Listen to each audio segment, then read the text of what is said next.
में हम नोवा और निक के बीच जबरदस्त रोमांस और उनकी हार्ड लव स्टोरी को देखेंगे, इसलिए वीडियो में एंड तक जरूर बने रहना। कहानी की शुरुआत में हम देखते हैं नोहा अब 18 साल की हो चुकी है और आज उसका बर्थडे है, इसलिए विलियम और राफेला ने मिलकर नोवा की बर्थडे पार्टी रखी है। लेकिन पार्टी में नोवा का बिल्कुल भी मन नहीं लगता क्योंकि निक वहाँ नहीं था। दरअसल विलियम ने निक को इंटर्नशिप के लिए बाहर भेज दिया था। वहीं नोवा के पास उसकी फ्रेंड जेना आती है। जेना नोवा का मूड ठीक करने उसे अपने रूम में लेकर जाती है। वहाँ जाकर वो दोनों ड्रिंक करने लगते हैं। वो लोग जब आपस में बातें कर ही रहे होते हैं तभी नोवा को पता चलता है निक भी वहाँ आ गया है, इसलिए वो जल्दी से बाहर जाती है। निक को देखकर नोवा काफी खुश होती है और उसे हग कर लेती है। वो लोग काफी दिनों बाद मिल रहे थे, इसलिए निक बाहर ही नोवा की प्यास बुझाने लग जाता है। निक जब नोवा का खाता खोल रहा होता है तभी उन दोनों को विलियम और राफेला भी देख लेते हैं। वो कभी नहीं चाहते थे निक और नोवा कभी एक हो। वहीं निक नोवा को उसका बर्थडे गिफ्ट देता है और उसे अपने हाथों से पहनता है। अगले दिन नोवा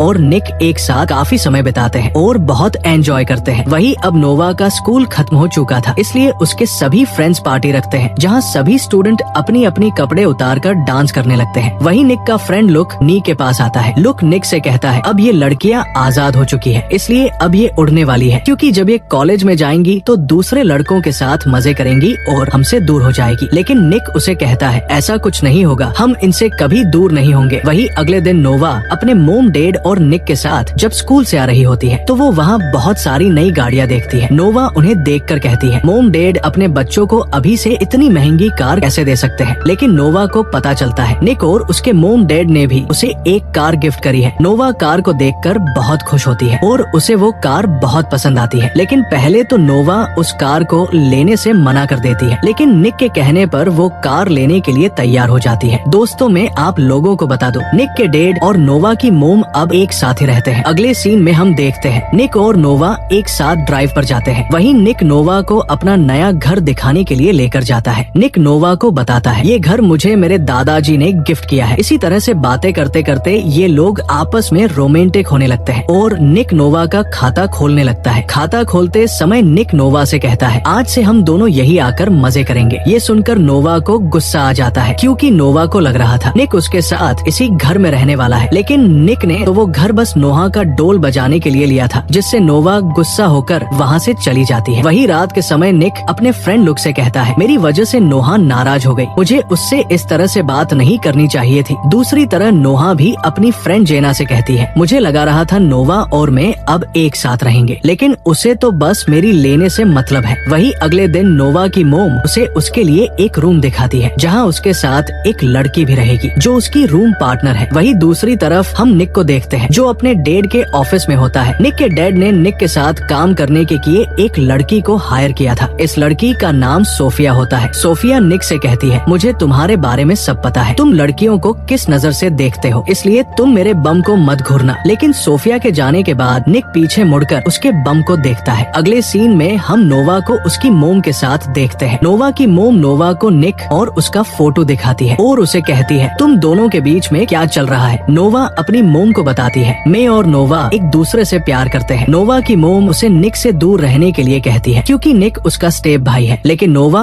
अपनी मोम से कहती है मैं अब 18 साल की हो चुकी हूँ, इसलिए मुझे पता है मुझे क्या करना है। वही नोवा अपने रेंटल रूम पर जाती है जहाँ वो देखती वहाँ तो पार्टी चल रही है। नोवा की रूममेट ब्रायन नोवा को वहाँ देखकर सभी लोगों को वहाँ से बाहर निकलने के लिए कहती है। ब्रायन नोवा से पूछती है तुम तो 7 दिन बाद यहाँ आने वाली थी। तो नोवा उसे बताती है मेरा मूड ऑफ था इसलिए मैं यहाँ जल्दी ही आ गई। ब्रायन नोवा को बताती है मैंने भी एक लड़के से प्यार किया था लेकिन उसने मुझे धोखा दिया, लेकिन अब मैं सिंगल ही बहुत खुश हूँ। वो लोग जब आपस में बातें कर ही रहे होते हैं तभी वहाँ माइकल नाम का एक लड़का अपनी शर्ट लेने के लिए आ जाता है। ब्रायन नोवा को माइकल से मिलवाती है और नोवा को बताती है माइकल हमारे पास वाले फ्लैट में रहता है और ये बहुत अच्छा लड़का है। वही हम विलियम को देखते हैं जो नोवा की मोम को कॉल करके बताता है तुम्हारा आइडिया काम कर गया। दरअसल सोफिया को नोवा की मोम ने ही निक के साथ काम करने के लिए भेजा है ताकि वो नोवा की निक से अगल कर सके। अगले सीन में हम देखते हैं नोवा निक के साथ उसकी छोटी सिस्टर से मिलने के लिए जाते हैं और उसके साथ काफी मस्ती करते हैं। लेकिन जब वो लोग वहाँ से जाने लगते हैं तभी वहाँ निक की मोम आ जाती है। निक की मोम ने 10 साल पहले ही निक को छोड़ दिया था। इस बात को लेकर निक उनसे बहुत गुस्सा है, इसलिए निक अपनी मोम से बात किए बिना ही नोवा के साथ वहाँ से चला जाता है। वही घर आने के बाद निक बहुत ज्यादा सैड हो जाता है। वो नोवा से कहता है मेरी मोम को 10 सालों तक मेरी याद नहीं आई। नोवा निक का मूड ठीक करने के लिए उसे अपनी तिजोरी की सैर कराती है, जिससे निक का मूड भी ठीक हो जाता है और वो एंजॉय करते हुए काफी देर तक नोवा का डोल बजाता है। इससे नोवा को भी बहुत मजा आता है। वही काम खत्म होने के बाद नोवा निक को अपने रेंटल अपार्टमेंट में लेकर जाती है, लेकिन निक वहाँ ब्रायर को देखकर पूरी तरह से शॉक हो जाता है। नोवा निक से कहती है, ये मेरी रूम पार्टनर ब्रायर है। निक ब्रायर को वहाँ देखकर परेशान हो जाता है, क्योंकि ब्रायर निक की एक्स गर्लफ्रेंड थी, लेकिन एक एक्सीडेंट की वजह से निक ने उसे छोड़ दिया था। निक जल्दी से वहाँ से निकल जाता है, लेकिन जल्दबाजी में निक का फोन वही गिर जाता है। निक अपने फ्रेंड लुक के पास जाता है। लुक निक से कहता है, मैं यहाँ ड्रग्स सप्लाई करने के लिए आया था, लेकिन अब मुझे अंदर जाने से डर लग रहा है। निक उसे कहता है, तुम्हें पैसे की जरूरत थी तो तुम मेरे से मांग सकते थे, तुम्हें ये सब करने की क्या जरूरत है। लेकिन लुक उसे कहता है, मैं तुमसे कोई भीख नहीं ले सकता। निक उसे कहता है, मैंने नोवा से वादा किया है, मैं अब कोई भी गलत काम नहीं करूँगा, इसलिए मैं तुम्हारे साथ नहीं चल सकता। ये सुनकर लुक अकेला ही ड्रग्स देने के लिए अंदर चला जाता है, लेकिन निक भी उसके दोस्त के लिए अंदर आ जाता है, जहाँ उनकी मुलाकात रोनी के भाई से होती है। दोस्तों, रोनी अभी जेल में है। इस मूवी के पहले वाले पार्ट में रोनी ने नोहा को किडनैप कर लिया था, इसलिए निक की दुश्मनी रोनी और उसके भाई से पहले से है। वहीं निक का फोन नोहा के अपार्टमेंट में ही गिर गया था, जिससे नोवा को भी ये सब पता चल जाता है, इसलिए नोवा और जैसी भी वहाँ पहुँच जाती है। नोवा को वहाँ देखकर रोनी के आदमी उसे मारने लगते हैं, क्योंकि उसकी वजह से रोनी जेल में गया था। इसी तरह से वो सभी आपस में लड़ने लगते हैं, जिससे पुलिस वहाँ पहुँच जाती है और उन लोगों को अरेस्ट कर लेती है। लेकिन सोफिया इस केस को हैंडल करके निक और नोहा को वहाँ से बाहर निकाल लेती है। निक सोफिया को ये सब अपने डेड को बताने से मना करता है। अगले सीन में हम देखते हैं, निक नोहा को एक बिल्ली गिफ्ट करता है और वो दोनों नोहा के अपार्टमेंट में आ जाते हैं। वहाँ आकर नोवा निक के साथ रोमांटिक होने लगती है, लेकिन निक उसे ये सब करने से मना करता है। लेकिन नोवा के कहने पर निक भी नोवा की प्यास बुझाने लगता है। तभी वहाँ ब्रायर आ जाती है, इसलिए निक को वहाँ से जाना पड़ता है। वही अगली सुबह नोवा से मिलने के लिए निक की मोम आती है। नोवा निक की मोम से कहती है, आप यहाँ क्या लेने आई है। निक की मोम नोवा से कहती है, मुझे तुमसे निक के बारे में कुछ बात करनी है। लेकिन नोवा उनसे कोई बात नहीं करती और उन्हें वहाँ से जाने के लिए कहती है। निक की मोम नोवा से कहती है, निक को मदद की जरूरत है, इसीलिए तुम्हें मुझसे बात करनी होगी। वो नोवा से कहती है, अगर तुम्हें निक का सच जानना है तो तुम मुझे कॉल कर सकती हो। ये कहकर वो वहाँ से चली जाती है। अगले दिन नोवा निक के घर डिनर करने के लिए जाती है, जहाँ वो सोफिया से मिलती है। वहीं फिर वो सभी लोग साथ बैठकर डिनर करते हैं, जहाँ निक को सोफिया के साथ खुशी खुशी बातें करते देख नोवा जेलस होती है, इसलिए वो वहाँ सभी लोगों को बता देती है। निक और मैं एक साथ एक रूम में रहना चाहते हैं। ये सुनकर सभी लोग शॉक हो जाते हैं। वहीं नोवा वहाँ से उठकर चली जाती है। नोवा के वहाँ से जाने के बाद नोवा की मोम सभी को बताती है। नोवा के डेड के जाने के बाद उसे रात में बुरे सपने आते हैं, इसीलिए वो सभी से इसी तरह से बात करती है। निक नोहा से बात करने के लिए उसके पीछे जाता है, जहाँ नोवा निक के ऊपर बहुत गुस्सा होती है। निक नोहा को समझाता है, उसके और सोफिया के बीच ऐसा कुछ नहीं है और मैं सिर्फ तुमसे प्यार करता हूँ। नोवा उससे कहती है, तुम्हारे डेड तुम्हारी शादी सोफिया से करना चाहते हैं और उन्हें वो पसंद है। निक नोवा से कहता है, हम दोनों को कोई अलग नहीं कर सकता और तुम्हें मेरे ऊपर विश्वास करना होगा। लेकिन नोवा वहाँ से चली जाती है। अगले सीन में हम देखते हैं, नोवा निक की मोम को मिलने के लिए निक के घर पर बुलाती है। निक के घर पर कोई नहीं होता, इसलिए निक की मोम नोवा को वहाँ रखे एक दराज में कुछ पेपर देखने के लिए कहती है। नोवा जब वहाँ रखे कुछ फोटोज और पेपर देखती है तो उसे पता चलता है उसकी मोम का डिवोर्स होने से पहले ही उसकी मोम निक के डैड के साथ रंग रलिया मनाती थी और निक के डैड ने उसकी मोम के ऊपर झूठा इल्जाम लगाकर उन्हें डिवोर्स दे दिया था और निक को उनसे छीन लिया। नोवा जब उन फोटोज को देख ही रही होती है, तभी निक की मोम विलियम के रूम में जाकर उसका टूथब्रश अपने पास रख लेती है। अगले सीन में हम देखते हैं, निक नोवा को मनाने के लिए डिनर पर लेकर जाता है, जहाँ निक नोवा को अपने हाथ पर नोवा का नाम का टैटू दिखाता है, जिसे देखकर नोवा निक से कहती है, तुम्हें ये टैटू नहीं बनवाना चाहिए था, ये अब जिंदगी भर तुम्हारे साथ रहेगा। वहीं नोवा और नी एक साथ डांस करने लगते हैं, जहाँ निक नोवा से कहता है, मुझे एक केस के सिलसिले में कुछ दिनों के लिए सोफिया के साथ लंदन जाना है। नोवा इस बात पर निक को कोई जवाब नहीं देती। इसके बाद वो लोग घर आकर साथ में रात बिताते हैं। वहीं अगली सुबह सोफिया और निक लंदन जाने के लिए निकल जाते हैं। वहाँ जाने के बाद निक अपने दादाजी से मिलता है और उनसे ब्रायर के बारे में पूछता है। निक के दादाजी उसे बताते हैं, ब्रायर का जब तुम्हारे साथ एक्सीडेंट हुआ था तब वो 6 महीने तक हॉस्पिटल में एडमिट थी। इन सब में तुम्हारी कोई गलती नहीं थी, इसलिए तुम्हें टेंशन लेने की कोई जरूरत नहीं है। वही सोफिया निक के पास आती है और वो लोग आपस में कुछ बातें करने लगते हैं। अभी सोफिया को पता चलता है वो लोग जिस केस के लिए यहाँ आए थे उसे वो जीत चुके हैं। ये सुनकर निक बहुत खुश होता है और सोफिया को हक कर लेता है। वही निक वापस आ जाता है और केस जितने इतने की खुशखबरी नोवा को बताने के लिए जाता है, लेकिन निक को पता चलता है नोवा वहाँ नहीं है, इसलिए वो उसे उसके अपार्टमेंट में ढूंढने के लिए जाता है। दूसरी तरफ हम नोवा को देखते हैं जो ब्रायर और माइकल के साथ ड्रिंक कर रही होती है, लेकिन ब्रायर को नींद आ रही थी, इसलिए वो वहाँ से चली जाती है। ब्रायर के वहाँ से जाने के बाद माइकल नोहा के करीब आने लगता है, लेकिन नोहा उसे वहाँ से जाने के लिए कहती है। माइकल जब वहाँ से जाने लगता है तभी निक भी वहाँ आ जाता है। निक नोहा और माइकल को एक साथ देखकर बहुत गुस्सा होता है। निक को लगता है नोवा उस लड़के के साथ मजे कर रही थी, इसलिए वो उसे उल्टी सीधी बातें बोलकर वहाँ से चला जाता है। वही सोफिया भी अब मन ही मन निक को पसंद करने लगी थी। एक दिन निक अपने फ्रेंड लुक के गैरेज में उससे मिलने के लिए जाता है, जहाँ लुक निक से कहता है, आज तुम्हें मेरे जैसे गरीब इंसान की कैसे याद आ गई। निक लुक को बताता है, मेरे और नोहा के बीच में कुछ गलत फहमी हो गई है, लेकिन लुक निक को इस बात को छोड़कर उसे कार रेस करने के लिए कहता है और उसे बताता है रोनी आज जेल से छूट गया है और वो भी कार रेस में हिस्सा लेने वाला है। हमारे पास यही मौका है उससे बदला लेने का। ये सुनकर निक भी रेस करने के लिए तैयार हो जाता है। वही लुक और निक अपनी कार लेकर रेस करने के लिए पहुंच जाते हैं, लेकिन थोड़ी देर में नोहा भी अपनी फ्रेंड के साथ कार लेकर वहाँ रेस करने के लिए पहुंच जाती है। रोनी भी वही होता है, वो भी निक से बदला लेना चाहता था। वही अब उन सभी के बीच रेस स्टार्ट होती है। सभी लोग अपनी अपनी कार की स्पीड बढ़ाने लगते हैं। दूसरी तरफ ब्रायर पुलिस को कॉल करके उनकी रेस के बारे में बता देती है, इसलिए पुलिस वाले भी अपनी कार लेकर वहाँ पहुँच जाते हैं, लेकिन वो लोग पुलिस वालों के हाथ नहीं लगते। थोड़ी दूर जाने के बाद निक और नोवा रोनी से बदला लेने के लिए उसकी कार को दोनों तरफ से टक्कर मारते हैं, जिससे रोनी की कार पुलिस वाले की कार की से टकरा जाती है। पुलिस ऑफिसर रोनी को अरेस्ट कर लेते हैं और लुक रेस को जीत जाता है। वही अब वो सभी लोग अपनी अपनी कार लेकर वहाँ से निकल जाते हैं और घर पर एक पार्टी में पहुँचते हैं। दरअसल ये पार्टी विलियम ने निक और सोफिया के केस इतने पर रखी है। वही नोवा भी ब्रायर के साथ पार्टी में एंट्री करती है। लुक भी अपनी गर्लफ्रेंड से माफी मांगता है। जेना लुक से कहती है, मैं तुमसे सच्चा प्यार करती हूँ, लेकिन तुम हमेशा पैसों के पीछे भागते रहते हो। लुक उसे बताता है, मैंने आज जो रेस जीती उससे मुझे कोई खुशी नहीं हुई, मुझे बस तुमसे मिलकर खुशी होती है। लेकिन जेनी उसकी बात नहीं सुनती और वहाँ से चली जाती है। वही ब्रायर ने भी नोवा को उसके और निक के पास्ट के बारे में सब बता दिया था। निक ब्रायर को वहाँ से जाने के लिए कहता है और उसे बताता है, तुम्हारे साथ जो हुआ मुझे उसके बारे में कुछ नहीं पता है। तो ब्रायर उसे बताती है, जब मेरा तुम्हारे साथ एक्सीडेंट हुआ था तब मैं प्रेग्नेंट थी, लेकिन तुम मुझे छोड़कर चले गए। इसके बाद ब्रायर किचन से होते हुए बाहर जाती है और अपने साथ निक की मोम को पार्टी में लेकर आ जाती है। निक की मोम को देखकर सभी लोग हैरान हो जाते हैं। निक की मोम सभी लोगों से बात करती है और उन्हें कहती है, विलियम ने मुझे राफेला के लिए छोड़ा है, क्योंकि राफेला और विलियम पहले से ही एक दूसरे की प्यास बुझाते थे और मेरी बेटी मैगी भी विलियम की ही बेटी है, इसलिए मुझे भी तुम्हारी प्रॉपर्टी में आधा हिस्सा चाहिए। निक अपनी मोम से पूछता है, तुम्हारे पास क्या सबूत है? तो निक की मोम उन्हें बताती है, मैंने तुम्हारे टूथब्रश से तुम्हारा डीएनए लिया और उसका टेस्ट करवा लिया। निक उसकी मोम से पूछता है, तुम घर में कैसे गई? तो नोहा उन्हें बताती है, मैं इनको घर में लेकर गई थी। ये सुनकर निक नोहा के ऊपर बहुत गुस्सा होता है और उसे कहता है, तुमने हमारे पूरे परिवार को बर्बाद कर दिया। निक नोहा से गुस्सा होकर वहाँ से चला जाता है। नोवा भी निक को समझाने के लिए उसके पीछे अंदर जाती है, लेकिन निक अंदर जाकर सोफिया को किस कर लेता है। ये देखकर नोवा बहुत ज्यादा दुखी होती है। तभी नोवा के पास ब्रायर आती है और उसे सोफिया और निक के कुछ फोटोज दिखाती है, जिन्हें देखकर नोवा वहाँ से चली जाती है। वही निक को समझ आ जाता है उसने नोवा के साथ अच्छा नहीं किया, इसलिए वो नोवा को ढूंढने के लिए वापस पार्टी में जाता है। लेकिन ब्रायर निक को बताती है, नोवा अब तुम्हें कभी नहीं मिलेगी। दरअसल ये सारा खेल ब्रायर का ही था, क्योंकि वो निक से अपना बदला लेना चाहती थी। वही नोवा माइकल के पास जाती है और अपना मूड ठीक करने के लिए वो माइकल को अपनी सवारी करने के लिए कहती है। तो माइकल भी नोवा के साथ एंजॉय करने लगता है। काम खत्म होने के बाद जब नोवा बाहर आती है तो वो देखती है निक भी वहाँ आ चुका है, लेकिन नोवा निक से बात किए बिना ही वहाँ से चली जाती है। ये देखकर निक भी अपनी गाड़ी लेकर वहाँ से चला जाता है। अगले सीन में हम नोवा को देखते हैं जो अपने डेड की कब्र के पास जाती है और वहाँ वो अपने डेड को हमेशा के लिए गुड बाय कहती है। लेकिन नोवा को वहाँ कुछ लिखा हुआ दिखाई देता है जिसे निक ने लिखा था। नोवा उसे पढ़कर इमोशन हो जाती है, क्योंकि निक ने वहाँ नोवा के लिए ये लिखा था, मैं हमेशा तुम्हारे साथ हूँ। और इसी सस्पेंस के साथ इस मूवी की हैप्पी एंडिंग हो जाती है।